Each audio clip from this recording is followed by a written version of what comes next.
Zyx'thar's fourth pair of appendages twitched nervously as they sorted through the ancient filing system of the Galactic Council's xenoanthropological archives. Being the newest and most junior member of the department meant getting stuck with all the menial tasks that their superiors couldn't be bothered with, like organizing centuries' worth of dusty reports about various species across the galaxy. "By the great void, who even uses physical documentation anymore?" they muttered, their crystalline exoskeleton catching the dim light of the archive chamber. "We're an advanced civilization spanning thousands of light years, and I'm shuffling papers like some primitive—" The thought died in their neural pathways as a particular file caught their attention. The label was simple enough: Terra Earth, Human Species Assessment. What made Zyx'thar pause was the security classification, Ultra Red Plus. They'd never even heard of that level before. "That can't be right," they said to the empty archive room. "Humans are barely at Class 3 technological advancement. They haven't even colonized their own solar system properly yet." Curiosity got the better of their professional judgment. After all, what harm could come from looking at an assessment of a species that still thought faster than light travel was theoretical physics? The file projected a holographic display as soon as Zyx'thar broke the seal.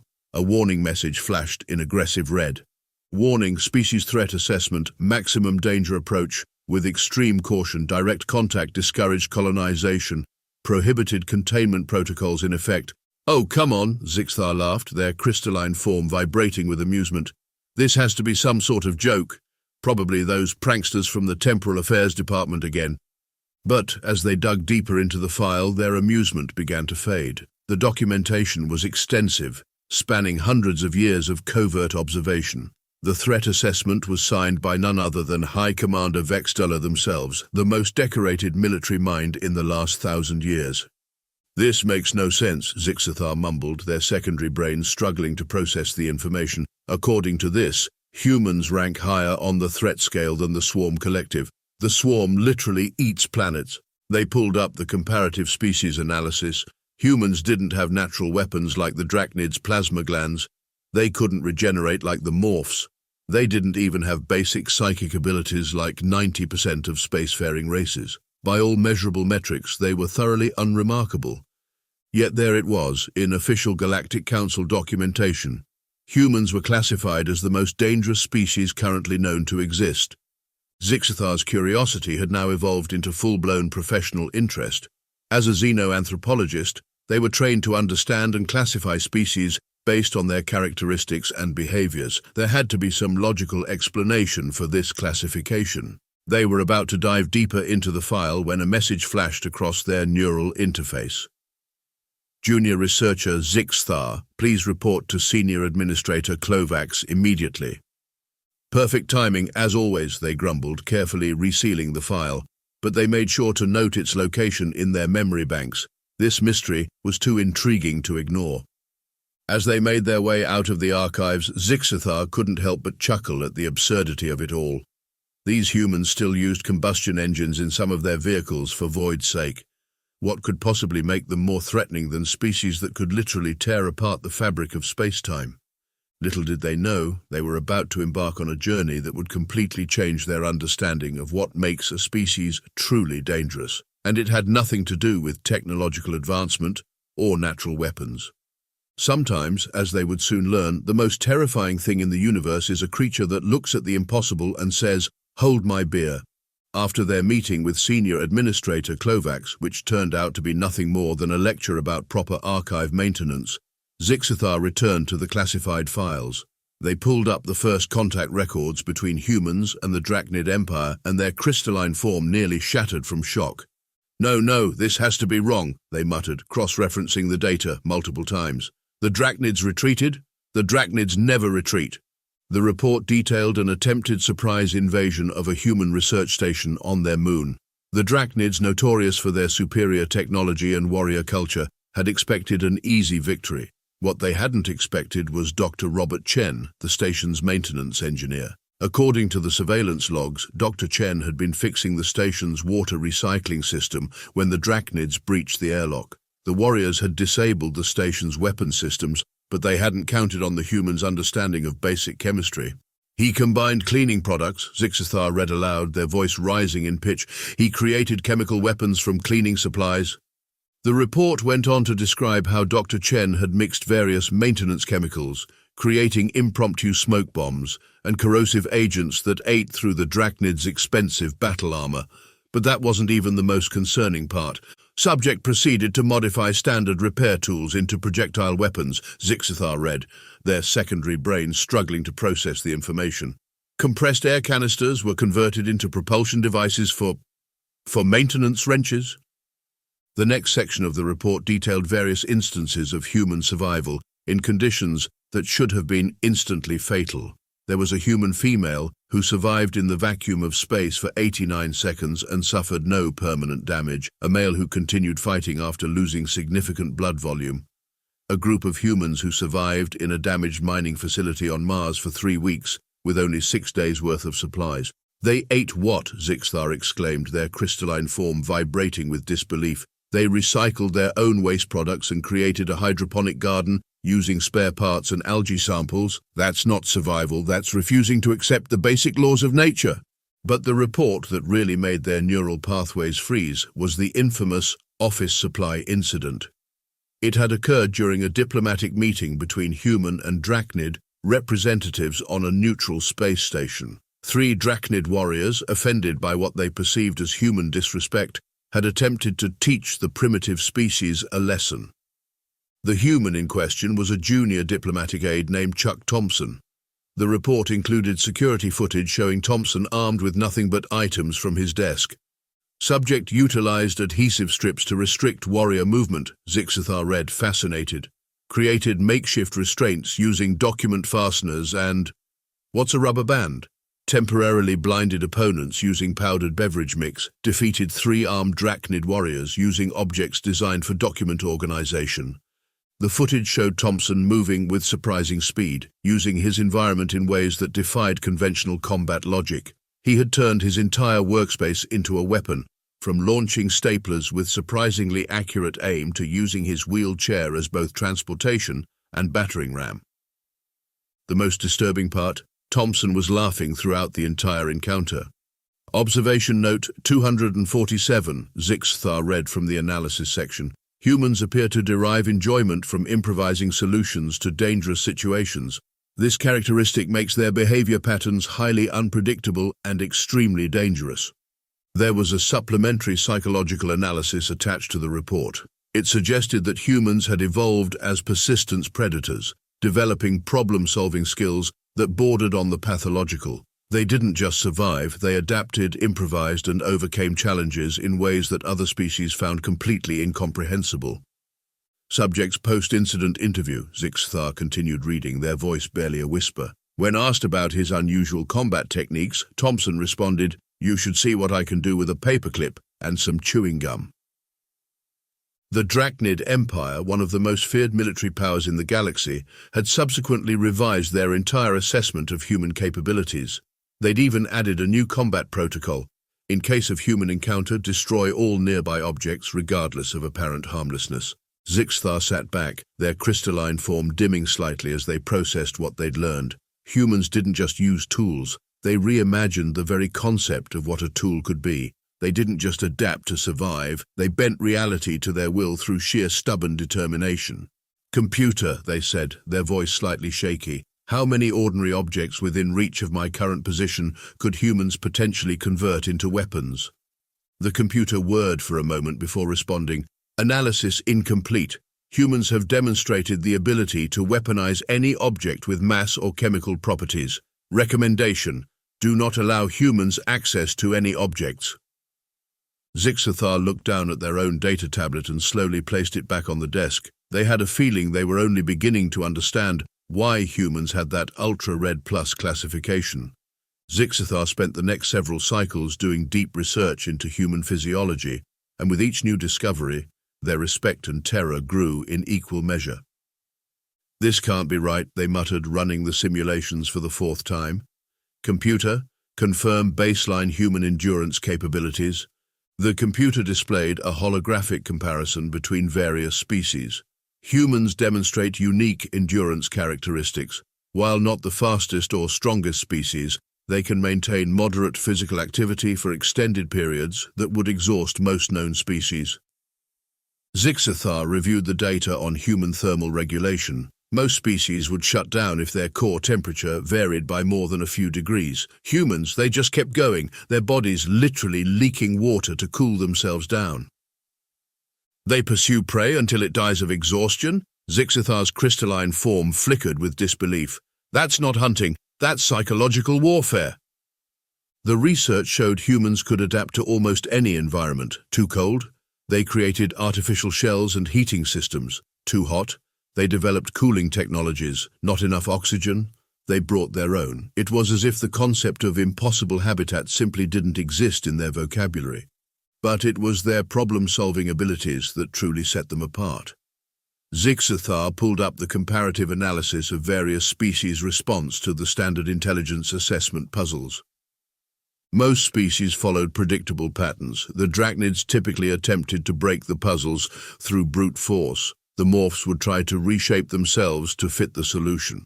The psychics would give up if their mental powers couldn't solve it directly. Humans, they tried everything. If one approach failed, they tried another, and another, and another. They combined solutions in ways that shouldn't work, but somehow did. They even solved puzzles in ways that weren't actually solutions, but achieved the same result. Computer, display case study 47B, Zyx'thar commanded. The hologram showed a human child playing with a toy designed to teach spatial reasoning. The goal was to get a square block through a circular hole. The child tried forcing it, failed, tried rotating it, failed. Then, to Zyx'thar's horror, the child broke the block into smaller pieces that would fit through the hole. They don't solve problems, Zyx'thar realized, they eliminate them.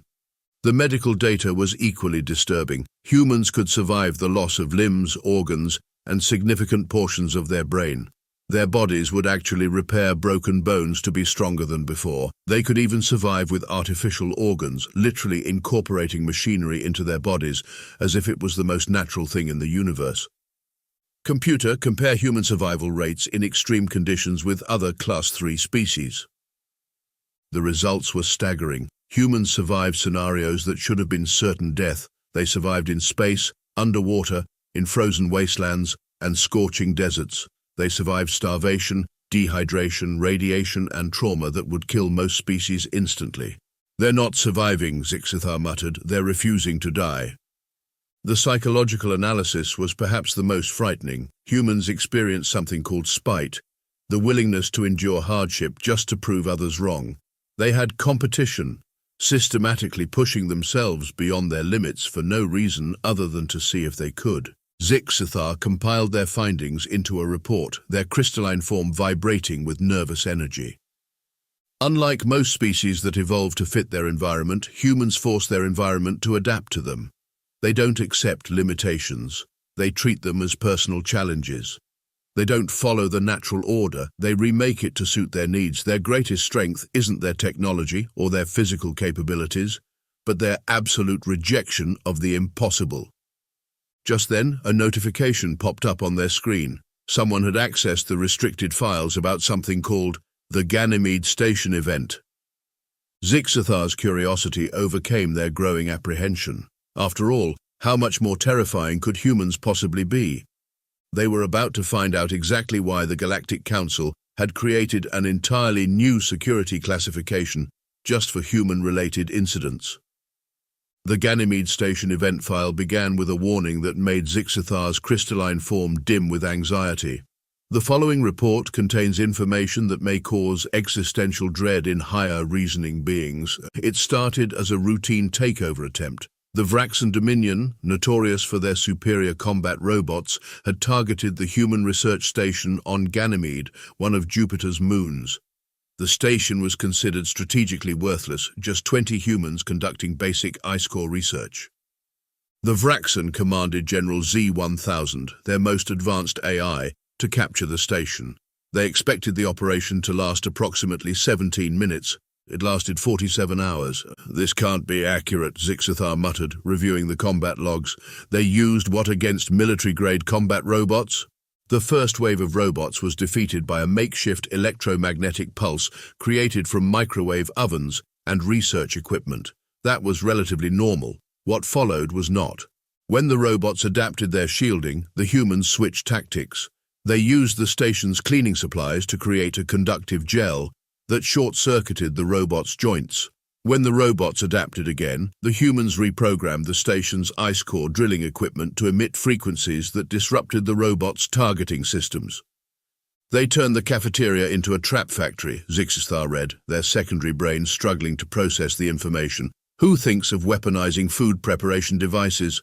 The answer, apparently, was Chief Cook Bernard Williams, age 58, whose previous experience included 2 years as a demolitions expert and won 3rd place in the Nebraska State Fair Chili Cook-Off. The witness accounts were even more disturbing. Dr. Amanda Chen described how they converted the station's gym equipment into improvised projectile launchers. The treadmill's motor had surprisingly good torque when you attach it to a makeshift railgun. Research assistant Tom Rodriguez detailed their use of the hydroponics lab. Turns out, if you modify the growth accelerators just right, you can make plants grow fast enough to jam robot joints. Who knew? But it was the station's janitor, Mike O'Malley, who really impressed the military analysts. He had apparently memorized the chemical composition of every cleaning product on the station and calculated potential reactive combinations as a hobby. Subject O'Malley's statement, "You'd be surprised what you can do with a bottle of drain cleaner and some old batteries, though the ammonia-based stuff works better for melting robot armor." Zyx'thar read aloud, their voice trembling. The station's lead scientist, Dr. Heinrich Müller, had turned the research labs into chemical weapons factories. The maintenance team converted the waste disposal system into a delivery mechanism for corrosive compounds. Even the station's AI specialist, Dr. Yuki Tanaka, contributed by reprogramming the coffee machines to dispense their contents at pressures high enough to cut through metal. The official military assessment was simultaneously impressive and terrifying. The human defenders displayed unprecedented tactical adaptability. When conventional weapons were unavailable, they weaponized their environment with devastating effectiveness. Most concerning was their apparent enjoyment of the challenge. Zyx'thar paused at that last part. The humans had found the experience enjoyable. They dug deeper into the psychological analysis. The humans hadn't just fought back, they had turned it into a competition. They kept score of how many robots each person disabled. They gave nicknames to their improvised weapons. They made jokes in the middle of combat. The report included a transcript from the station's communication system. Dr. Chen, "Hey Mike, what do you call a robot covered in mint-scented corrosive foam?" O'Malley, "I don't know what." Dr. Chen, "A clean kill." Sound of multiple humans laughing while explosion occurs in background. The Vraxan military command had watched in horror as their undefeated robot army was systematically destroyed by cleaning products, research equipment, and what the humans called good old-fashioned ingenuity. General Z-1000's final report before its catastrophic destruction was appended to the file. Human combat doctrine defies logical analysis. They do not follow tactical protocols. They do not respect technological limitations. They treat warfare as a creative exercise. Recommendation: avoid all future contact with human species. They are not bound by the laws of rational behavior. The Galactic Council's official assessment was equally grim. The Ganymede Station Event demonstrates why humans must be considered a Class 1 threat, despite their relatively primitive technology. Their ability to weaponize everyday objects, combined with their apparent inability to recognize when they are outmatched, makes them uniquely dangerous. A personal note from High Commander Vex Duller was attached. The most terrifying aspect isn't that they won, it's that they seemed to enjoy themselves while doing it.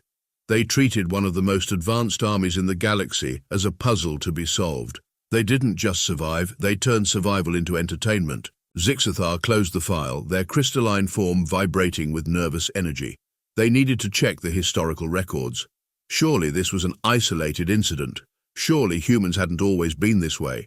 As they accessed the historical database, they had no idea they were about to discover something even more frightening about humanity's past. The historical records made Zyx'thar question everything they thought they knew about species development. Most races evolved in a predictable pattern: discovery of tools, agriculture, industrial advancement, space travel. Humans, they speedran evolution like it was a competition. "Computer, display timeline of human warfare development," Zyx'thar commanded, then watched in horror as the holographic display filled with examples of human combat creativity. They hadn't just developed weapons, they'd turned everything into weapons. Pointed sticks became spears, curved wood became bows, rocks became projectiles. They'd even weaponized plants, animals, and diseases long before they understood the science behind them. They discovered nuclear fission and created a bomb with it in the same decade. Zyx'thar's crystalline form pulsed with disbelief. Most species take centuries to weaponize new physics. The documentation of human adaptability was equally disturbing. Humans had survived and thrived in environments ranging from Arctic tundra to scorching deserts. They'd crossed oceans before they had engines, reached the highest mountains without breathing apparatus, and explored deep caves without modern lighting. Computer, analyze human psychological resilience compared to other known species. The results were staggering. While most species develop trauma responses to severe adversity, humans often demonstrated something called post-traumatic growth, actually becoming stronger after surviving difficult situations. They don't just endure hardship, Zyx'thar noted, they learn from it, they adapt, they get better at surviving. But it was the diplomatic records that truly highlighted humanity's terrifying nature.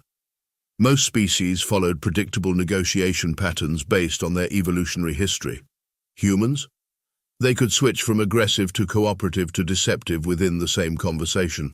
One report detailed a human diplomat who threatened war in the morning, proposed a mutually beneficial trade agreement in the afternoon, and hosted a cultural exchange dinner in the evening.